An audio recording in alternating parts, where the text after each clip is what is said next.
জাতির আকাঙ্ক্ষা, জনপ্রত্যাশা সবকিছু পূরণের শুরু হলো কেবল। জুলাই জাতীয় সনদ 2025 স্বাক্ষরিত হয়েছে। এটা এই জাতির ইতিহাসে একটি স্মরণীয় দিন। এই ঐতিহাসিক দিন আমাদের স্মরণীয় হয়ে থাকবে যতদিন বাংলাদেশের ইতিহাস থাকবে।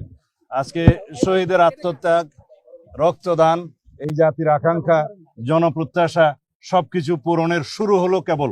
এটা যাত্রা। এগুলো বাস্তবায়নের মধ্য দিয়ে আমরা একটি গণতান্ত্রিক এবং গণতান্ত্রিক সংস্কারের মধ্য দিয়ে রাষ্ট্র কাঠামো আমরা অর্জন করতে পারবো। যে রাষ্ট্র কাঠামোর মধ্য দিয়ে আমাদের নতুন যাত্রা শুরু হবে। শক্তিশালী গণতান্ত্রিক প্রতিষ্ঠান নির্মিত হবে, রাষ্ট্রের সকল ক্ষেত্রে ভারসাম্য প্রতিষ্ঠা হবে, রাষ্ট্রের সকল অঙ্গ কোনো অঙ্গ আরেকটি অঙ্গের উপরে কর্তৃত্ব প্রদর্শন করতে পারবে না। সাংবিধানিক সীমারেখার মধ্য থেকে সমস্ত অঙ্গ সাংবিধানিক ভারসাম্যতা রক্ষা করে একটি কার্যকর গণতান্ত্রিক রাষ্ট্র বিনির্মাণ করা হবে এবং হবে ইনশাআল্লাহ। সেই দিনের আশায় আমরা আছি। সামনের দিকে আমাদের অনেক কাজ, এগুলো কেবল যাত্রা শুরু। সবাই জুলাই সনদ স্বাক্ষর করেছে, যারা দুই একজন স্বাক্ষর করেন নাই আশা করি তারাও ভবিষ্যতে স্বাক্ষর করবেন, এটা উন্মুক্ত রাখা আছে।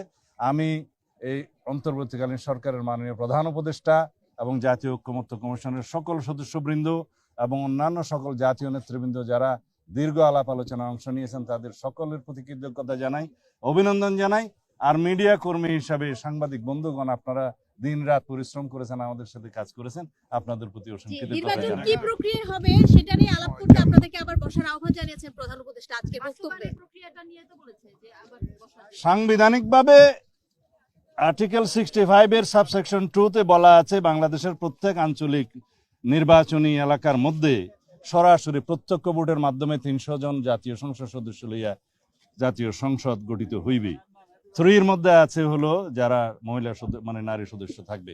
কিন্তু এখন কেউ কেউ সেটা বর্ণনা করছে যে নির্বাচন কমিশন শুধু নির্বাচন করার জন্য দায়িত্বপ্রাপ্ত, অন্য কিছু না। এটা সত্য, নির্বাচন কমিশন তো নির্বাচন পরিচালনা করবে, কিন্তু কিভাবে করবে সেটা বর্ণিত আছে। সুতরাং জাতিকে বিভ্রান্ত করার কোনো সুযোগ নাই।